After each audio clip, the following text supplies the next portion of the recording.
नमस्कार दोस्तों, मैं एडवोकेट अद्वैत चौहान वकील पत्र यूट्यूब चैनल पर आप सभी का स्वागत है।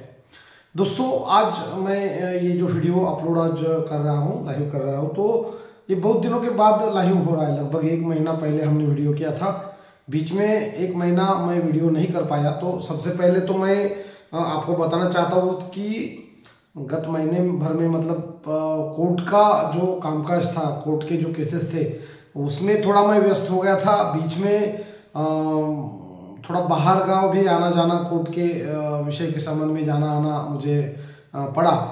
और लास्ट वीक में मेरी तबीयत भी खराब हो गई। अभी भी मेरा आवाज़ जो है वो इतना अच्छा नहीं आ रहा होगा।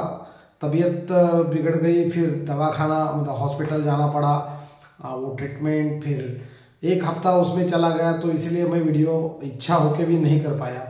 लास्ट वीक में मेरी इच्छा थी कि एक वीडियो जरूर मैं PRGI के संबंध में डाल दूं, लेकिन ये जब हेल्थ का थोड़ा सा इशू हो गया था, बुखार वगैरह ज़्यादा थी, तो मैं नहीं कर पाया। बीच में बहुत सारे दोस्त के कॉल भी आ गए, उसमें उसको भी मैं रिप्लाई नहीं कर पाया।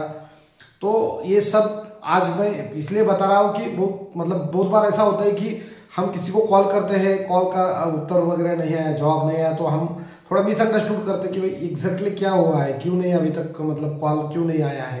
तो वो हेल्थ इशू था, उस रीज़न से मैं कॉल बैक या फिर आपको रिप्लाई नहीं कर पाया।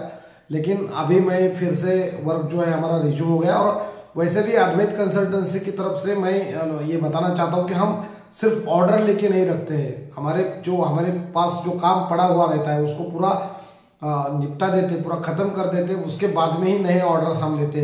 वैसे हर दिन में मतलब महाराष्ट्र के बाहर के राज्यों से जो रिस्पांस मिल रहा है हमको RNI रजिस्ट्रेशन के लिए, वो बहुत ही मतलब अनएक्सपेक्टेड था। इतना बड़ा रिस्पांस हमको मिल रहा है, खासकर जम्मू कश्मीर, मध्य प्रदेश, गुजरात, राजस्थान, उत्तर प्रदेश, बिहार इन और छत्तीसगढ़, बहुत सारे मतलब छत्तीसगढ़ हो गया, तेलंगाना हो गया, वहाँ के तो क्लाइंट मुझे नागपुर ऑफिस में मिलने के लिए भी आए। मतलब एक 15 डेज पहले मुझे तेलंगाना के हमारे दोस्त और उसके बाद में छत्तीसगढ़ के भिलाई के कुछ दोस्त हैं, वो भी मुझे यहाँ पे आके मिल के गए। तो बहुत अच्छा लगा कि बाहर के राज्यों के जो क्लाइंट है वो हमारे कंसल्टेंसी के मतलब हमको जो काम वो देते हैं, मतलब हम पे जो उनका जो ट्रस्ट है, तो उसके लिए मैं तहे दिल से बाकी के राज्यों के जो क्लाइंट हैं उनका मैं आभारी हूँ।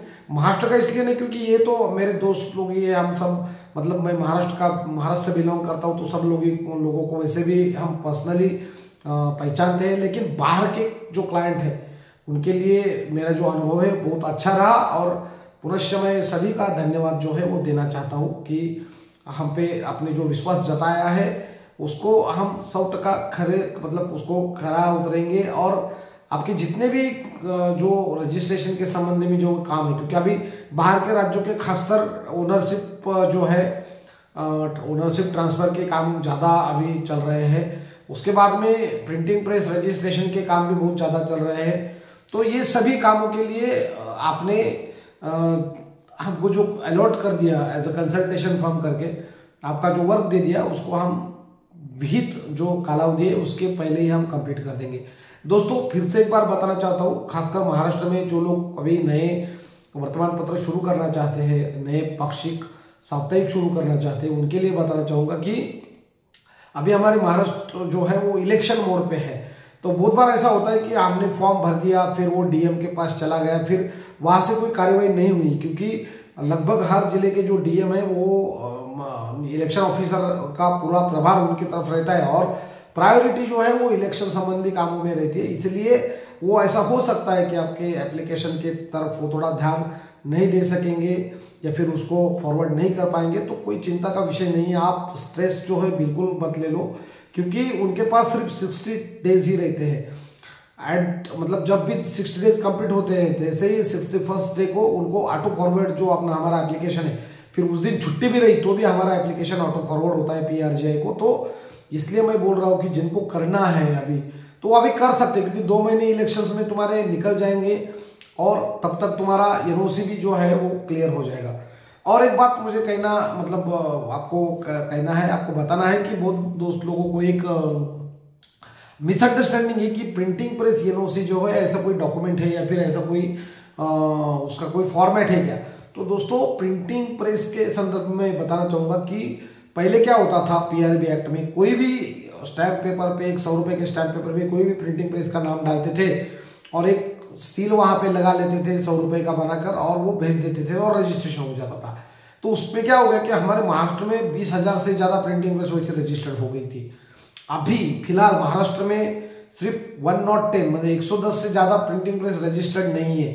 तो ये जो इतना बड़ा बदलाव आया है क्योंकि गवर्नमेंट ने उनके जो कि निकष है, उसके जो कि एलिजिबिलिटी क्राइटेरिया है, रजिस्ट्रेशन के जो क्राइटेरिया है वो बहुत अच्छे कर दिए हैं ताकि कोई भी प्रिंटिंग प्रेस जो है वो रजिस्टर्ड ना हो सके। दूसरी बात, वहाँ पे स्पेसिफिक अथॉरिटी का फील्ड विजिट जो है वो अभी चालू कर दिया है। तो प्रिंटिंग प्रेस का एनओसी का कोई फॉर्मेट नहीं रहता है। प्रिंटिंग प्रेस का एनओसी का फॉर्मेट ऐसा रहता है कि हम यहाँ से ऑनलाइन उनको रिक्वेस्ट भेजते हैं, जैसे फेसबुक फ्रेंड को हम जैसे रिक्वेस्ट भेजते हैं या फिर हम लेटर लिखते हैं क्या फेसबुक फ्रेंड को कि भाई हमने तुमको रिक्वेस्ट भेजी है वो एक्सेप्ट कर लो, ऐसा कुछ भी नहीं रहता है। वो उसको वहाँ पे दिखती है रिक्वेस्ट हमारे फेसबुक फ्रेंड को और वो एक्सेप्ट कर लेता है। वैसे ही जैसे तुम्हारा फॉर्म हम भरते हैं वैसे ही तुमने प्रिंटिंग प्रेस का नाम दे दिया तो उसको हम यहाँ से एनओसी के लिए रिक्वेस्ट भेजते हैं। वहाँ से वो उनको दिखता है कि भाई ये पब्लिशर है या फिर ये ओनर है, उनका रिक्वेस्ट आया है, तो वहाँ से वो एक्सेप्ट कर लेते हैं। तो ये पूरा डिजिटल प्रोसेस है, मतलब उनको आधार कार्ड जो नंबर है उनको ई साइन करना पड़ता है, हमको ई साइन करना पड़ता है। तो ये फुल्ली डिजिटल है, उसका कोई ऐसा ये नहीं मिलता है, मतलब डॉक्यूमेंट्स नहीं रहता है या फिर फिजिकल कॉपी नहीं रहती है।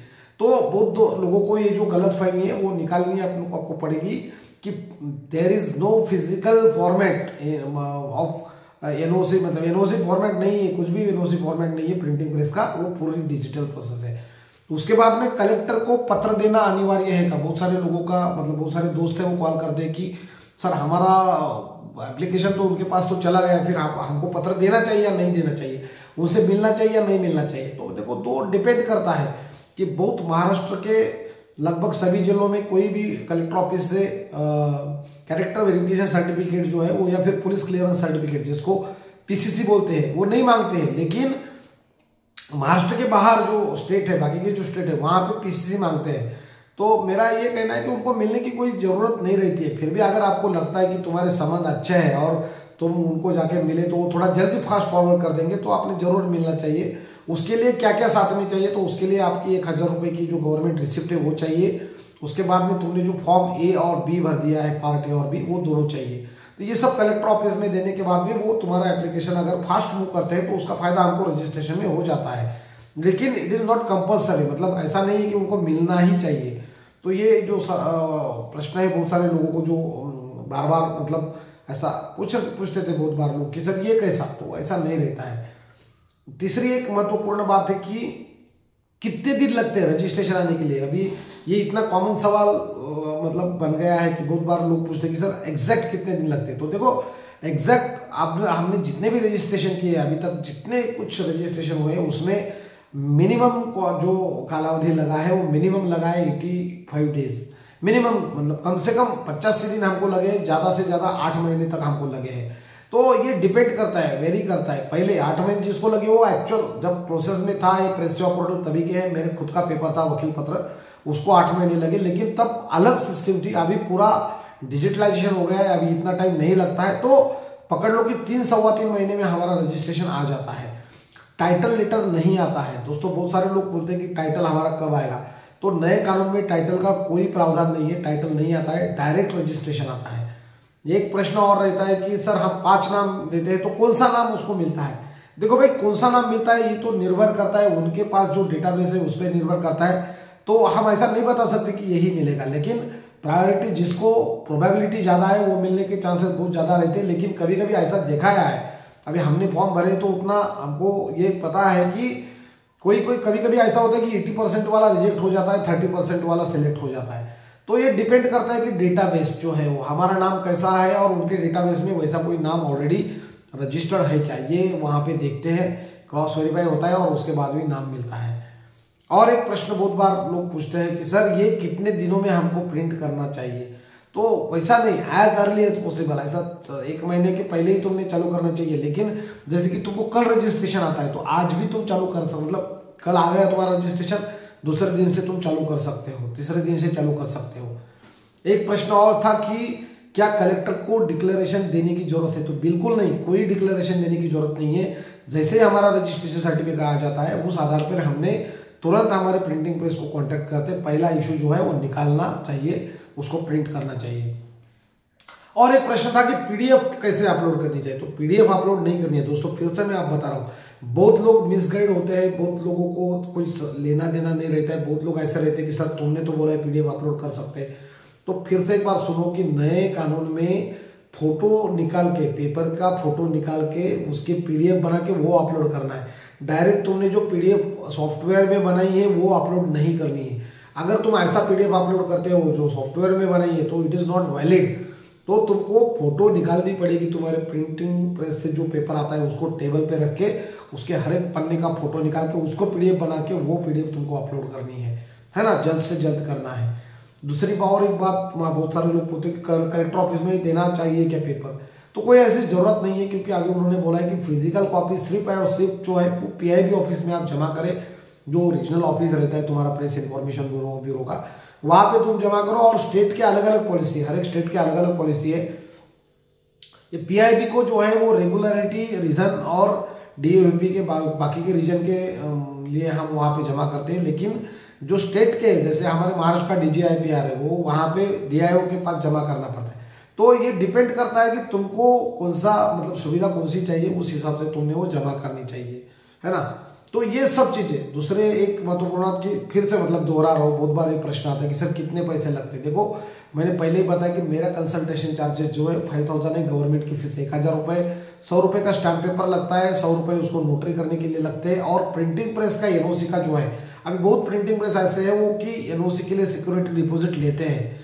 लेकिन अगर तुम्हारे पास सिक्योरिटी डिपॉजिट के लिए मतलब ज़्यादा पैसे अगर कोई मांगता है 50,000 60,000 रुपये, तो इतने देने की जरूरत नहीं। वैसा कोई भी आपको अड़चन है तो आप मुझे कांटेक्ट कर सकते हैं। हमारा कुछ प्रिंटिंग प्रेस के साथ कोलैबोरेशन है, तो हम उनको आपको मतलब उसके लिए हम हेल्प यहाँ से कर सकते हैं, ठीक है। दूसरी एक महत्वपूर्ण बात, किसी के पास भी पैसे जो है कैश में ना दे, कैश में व्यवहार ना करें। पूरे व्यवहार जो है गूगल पे फोन पे ही होता है, डायरेक्ट मेरे से बात करने के बाद ही होता है। हमने कोई एजेंसी किसी व्यक्ति को नियुक्त नहीं किया है। बहुत बार ऐसा होता है कि भाई कोई भी अच्छा काम चालू कर देता है तो लोग बोलते हैं कि यार ये तो काम हम उनकी तरफ से ही करते हैं। तो मैं अभी सभी दोस्त को बताना चाहूँगा, जैसे कि अभी राजस्थान में हमको पता चला कि हमारे नाम से कोई तो भी बंदा वहाँ पे काम कर रहा है, तो ऐसा हमने कोई भी एजेंसी या कोई भी पर्सन को नियुक्त नहीं किया है। आप डायरेक्ट मेरा जो नंबर है वकील पत्र यूट्यूब चैनल पर जाने के बाद वहाँ पे मेरा मोबाइल नंबर आपको दिखेगा। मैं फिर से बताता हूँ 9822668786, इस नंबर पे कांटेक्ट करिए। सिर्फ इसी नंबर से आप कांटेक्ट करके आगे की प्रोसीजर जो है वो कर सकते हो। अगर कोई आपके साथ में मेरा नाम बता के अगर कोई आपको बोलता है कि पैसे भेजो वगैरह वगैरह, तो आप मुझे कांटेक्ट करिए, आपका काम मैं फ्री में कर दूंगा। लेकिन ऐसा कोई बोलता है उसका प्रूफ जो है वो मेरे पास पूरा प्रूफ उसका होना चाहिए, ठीक है। और एक महत्वपूर्ण बात है दोस्तों कि हम कोई हरियाणा के ऑफिशियल पर्सन नहीं है या फिर हमारा कोई वहाँ पे एजेंट वगैरह ऐसा कुछ भी नहीं। ये पूरा काम जो है वो as a legal adviser, as a lawyer करके मैं उसका कॉम्प्लाइंस करता हूँ। तो ये जो बातें जो अगर आपको ऐसे लगती होंगी कि भाई इनका पहचान का होगा वगैरह वगैरह, तो ऐसा कुछ भी नहीं है। माय चैनल वकील पत्र जो है वो कोई भी तरीके से हरियाणा से कोई उसका कोई संबंध नहीं है। वो जो गवर्नमेंट इंस्टीट्यूट है और हम पूरा हमारा जो है वो प्राइवेट कंसल्टेशन फर्म है, तो ऐसा कोई उसका और इसका अर्थात कोई संबंध नहीं है। तो ये जो है कंसल्टेशन है वो फुल्ली प्राइवेट कंसल्टेशन है, नॉन रिफंडेबल फीस रहती है। और उसके बारे में अगर आपको कोई भी जानकारी चाहिए तो मुझे आप यहाँ पे नीचे कमेंट में आपके प्रश्न पूछ सकते हैं। दूसरे सेशन में आपके उसका आंसर देने की कोशिश करूंगा आपके नाम के साथ में, कोई भी प्रश्न हो। और हमारे यहाँ पे कौन से काम होते हैं तो मैं फिर से एक बार बता देता हूँ कि नए वर्तमान पत्र का रजिस्ट्रेशन, वर्तमान पत्र में पीरियोडिसिटी उसकी डेली हो सकती है, वीकली हो सकती है, ट्वाइस वीकली हो सकती है, ट्वाइस मंथली हो सकती है, मंथली, है ना। तो कोई भी पीरियोडिसिटी का नया एप्लीकेशंस करके रजिस्ट्रेशन करने का काम हमारे होता है। फिर जो ओनरशिप ट्रांसफर जो है उसका काम होता है, पीरियोडिसिटी बदलनी है तुमको उसका काम होता है, प्रिंटिंग प्रेस डेटाबेस चेंज करना है, पब्लिशर बदलना है, लीगल हेयर को ट्रांसफर करना है, ये सभी तरीके के जो काम है वो हमारे यहाँ पे होते हैं। पीआरजीआई के प्रेस जॉब पोर्टल के लगभग सभी सर्विसेज हम यहाँ से आपको मदद करते हैं करने में। तो अगर आपको कोई भी प्रश्न है तो आप कमेंट बॉक्स में मुझे पूछ सकते हो। तो हम यहाँ पे अभी यहाँ पे हम रुकते हैं और जल्द ही नए वीडियो के साथ में मिलेंगे। ये वीडियो अगर आपको अच्छा लगे तो चैनल को सब्सक्राइब कर दो और आपके पत्रकार दोस्तों के साथ जरूर शेयर करिए। धन्यवाद, बाय।